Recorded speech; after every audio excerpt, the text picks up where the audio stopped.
Mike Glover, Black Rifle Coffee Company. Today on Pro Tips, I'm taking advantage of Cole and DJ's time from GBRS. If you guys haven't tuned in and you're seeing this content intermediately, make sure you reference the GBRS content for Pro Tips, because these guys are some of the best in the industry and space at teaching and communicating relevant tactics to benefit you in self-defense. And today, I'm letting these guys walk me through stance from scratch. I actually want to know their tactics and pretend like I don't know how to stand with a gun, because I want you to hear this valuable input from DJ. So without further ado, let's kick it off.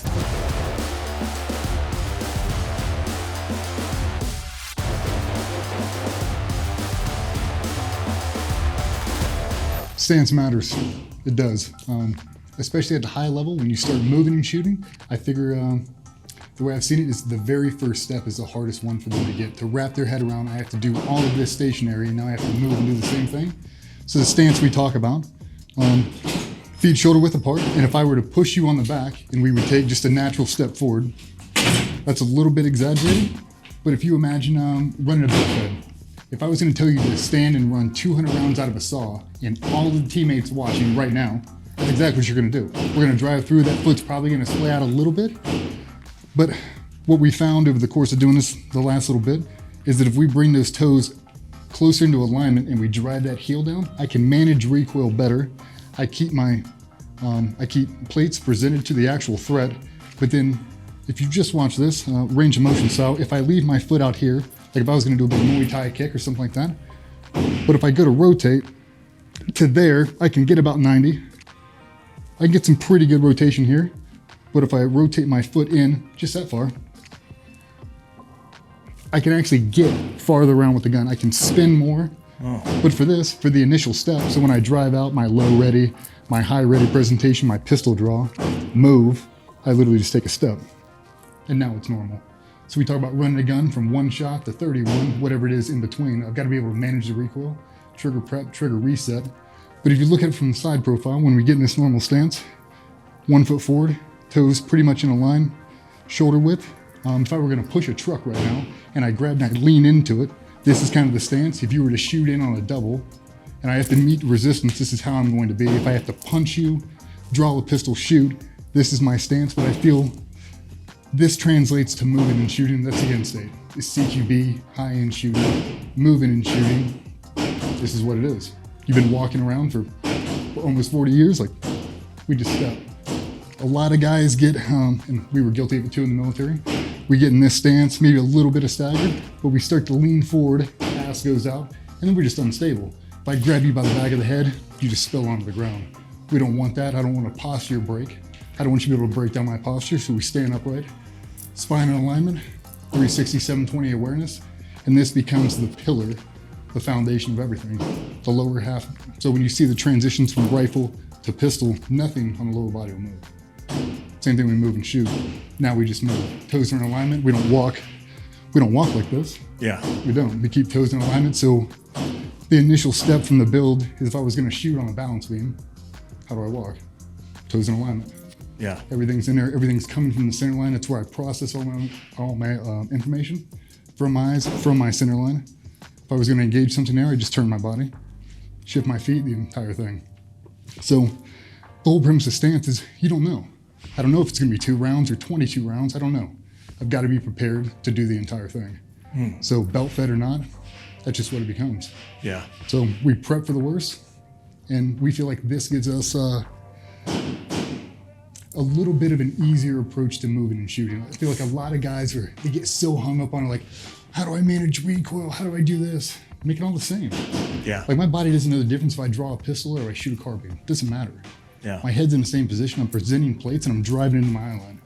The carbine presentation, the pistol, my feet don't move until I want them to move. So we also talk about, I've never encountered a shot timer on target. Like ready, I've never seen that. Most of the contacts come from a moving position anyway. So we try to do that. So our low ready presentations, we build into it. So the advanced guys, we do it from the 10-yard line. We do it from the walk. So we're patrolling. And the shot goes, if my feet are crisscrossed, it doesn't matter. Yeah. My body doesn't know I have to be able to snap that thing up and move and off the center line. So we do that. Everything's building into a move, or it's from a move anyway. Yeah. We don't just stand there and shoot. We don't get engagements like that. We have to be able to move and shoot the entire way, and we feel this is the easiest way to transfer that knowledge. I think it's super impactful to think about the preparation for movement. A lot of people are used to cubicle shooting and flat range shooting where there's no movement and their posture is behind the curve. And I like the idea of like, I'm basically stopping motion, understanding that I'm prepared and loaded because I'm contracted and ready to move off the next step, versus I'm not because I'm unloaded, knees are locked, and then I have to get into a position to load or contract to initiate movement. So you're already set up for it. Interesting. I've never heard the toe pointed forward, because I always thought, well, if you open up your toes, you're opening up your thing, you're opening up your field of view, and you're traversing this way. But the best tactical advantage is, since your eyes or head's up this way, you now have the ability to traverse out to here versus segmenting yourself here. We start getting multiple shot engagements, multiple targets, and as we start to transition, as that leg opens up, the gun starts to walk more. But if I leave it in here, now I can tank turret the entire thing. My center line becomes not rigid, but firm. And now I can spin the entire thing knowing where it is. If I need to manage recoil a little more, for me, it helps my body awareness. I know my heel, I drive into the ground, I tighten on my calf, I tighten my hamstring, my glute, my entire posterior chain tightens up in one line. I can really manage recoil, and you feel it. Yeah. Like we walk by, we give them a cue, back of the hamstring, flex your hamstring right now, go. Whoa, whoa, whoa, whoa. They manage recoil straight back, like allow the gun to do the work. If you don't, we don't have proper grip, we don't have proper stance, it'll just walk you back. Yeah. So we have guys, stand feet shoulder width apart. Run that thing as fast as you can, 30 rounds. You're gonna step back there anyway. Yeah. It's already gonna happen. Yeah. So just start in that position anyway, because you're gonna start from the move, you're gonna end up moving regardless, so Yeah. might as well start in that position. I also like the heads up display of it. We just did a video where we talked about driving the optic line to your eyes in reference. So that whole idea of I have the target, my eyes, and I'm bringing the gun to my field of view is so significant. And if you're in an alternate position, postured weird, you're just creating more inputs, more variables that are unnecessary. So in this snapshot, I'm bringing the gun up and using my height over bore of a riser to bring that optic to my line, right? I'm not moving my body into position. So one of the things that diagnostic, we looked at a student from the side profile. What are the micro adjustments he's making and why? Is there a reason to make that micro adjustment, or is it just bad muscle memory that's taking over? Yeah. So he's starting this position. We're doing a ready up drill. We put him in the perfect stance, and every time he does, he turns his hip out. He leans too far forward. You don't need to manage recoil that much. It's not that hard. It's 5.56. Yeah. Stand up, present your plates. We talked about the angles. If I lean forward too much, that plate doesn't know. Yeah. A round comes in, high clavicular line, it's over. Yeah. Like you get shot in between a trap at a downward angle, it's over. There's no PJ on it, it's gonna bring you back from that one. Yeah. So it's like stand up, present those plates, and we talk about the reality. If you and me were to get in a gunfight right now, the reality that I'm gonna sink all those rounds center mass and hit you in the plates are very unlikely. Yeah. I'm probably gonna hit you in the trap, we're gonna go low, it's gonna go everywhere. So I really need to present those things to try to absorb as many rounds as possible. If I present them low, I'm not really presenting anything. Like I'm expecting that body armor to save my life. I really need to put its best foot forward. It's that way. Towards Square it the up on target. Square it up on threat. Cool. Well, I like this, man. I want to go inside here and kind of diagnose my own stance and have DJ and Cole kind of manage myself, because I got bad habits. I build them on ranges. I build them in training. I want to get a little dialed in. So we'll show you kind of that B-roll in that segment of getting the stance and show you exactly how it should work positioning wise, especially while shooting the gun. So there we go. So we start off normal stance, feet shoulder width apart, same way we were taught back in the day. Yep. Take an exaggerated lead step forward, keeping toes in alignment, and kind of just feel it out. Does it feel like you could do a push kick? Does it feel like you could throw a right straight? It should feel comfortable back and forth to back up. It should feel almost like a boxing stance. Yeah. Because everything we're about to do is super aggressive anyway. Yeah. And if that thing goes dry, we're pulling this out. If this goes dry, we're going hands. Like we've got to be aggressive. I mean, you've been in them, those super close engagements. Sometimes you got to put hands on people. Yeah. And there's nothing, There's nothing dynamic about being in this position. You're just going to go ass over tea kettle. You're not Am I prepared flexing? for it. Is this knee locked?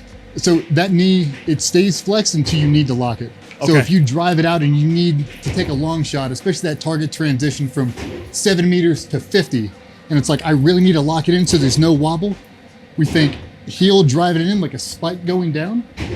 I tighten up that hamstring and my glute, and you should feel your posterior chain kind of come into alignment. Yeah. You should feel everything stiffen up, and when it drives out, that'll be your brace. Okay. That rear leg hamstring becomes the equalizer. So we look at head positioning right now. If Mike were to lean his head too far forward over his lead knee, that becomes one of those things. I just take him ass over tea kettle. We don't want that.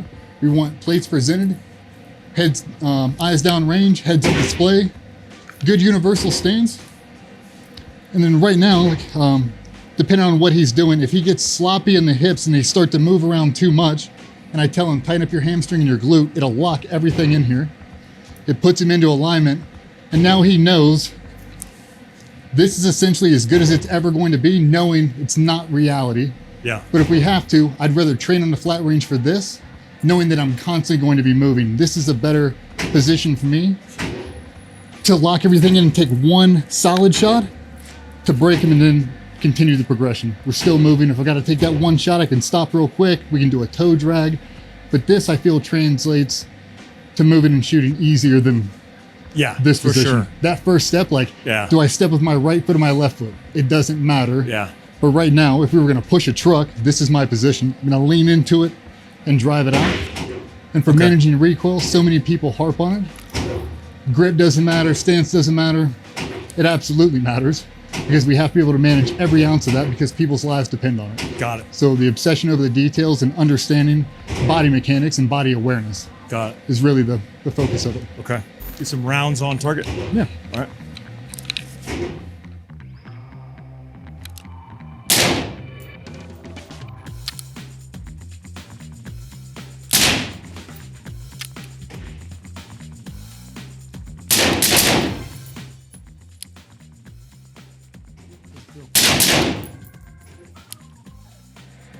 Yeah, that feels solid. Yeah. I feel like I'm based proper, and even in presentation, I feel like I'm not used to planting that hill, and I feel like it just grounds me in a perfect position that kind of gets the gun upright for some reason.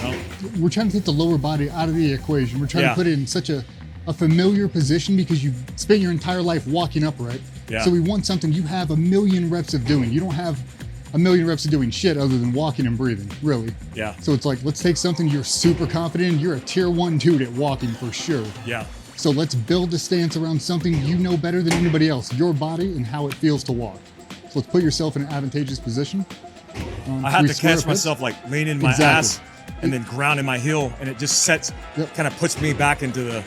So if you don't, and you kind of let your hips go sloppy, that's why we talk about this hip. And when I tighten up that hamstring, if you just watch my center line, it drives it into alignment. That little like 2-inch gap, that translates to instinctive shooting. Yeah. Because everything is off my center line. Got if it. I don't do that and I drive it out, and now I hip, it changes. Yeah. So that becomes part of my presentation. As I drive it out, I squeeze that hamstring and I hip, and everything drives into alignment. Exactly. It's just an overall body awareness to be able to explain the walk.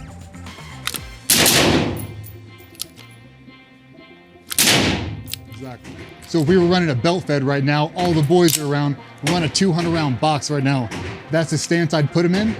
Like lean into it hard, but we're not gonna lean forward. We're gonna drop our stance into our center line. Oh, I've never heard that before, because it's like when you do that, you're creating a base. It's got nowhere to go. Exactly. Versus you're doing this, you're giving yourself all this, you're cushioning and the suspension and giving yourself all this room to bounce.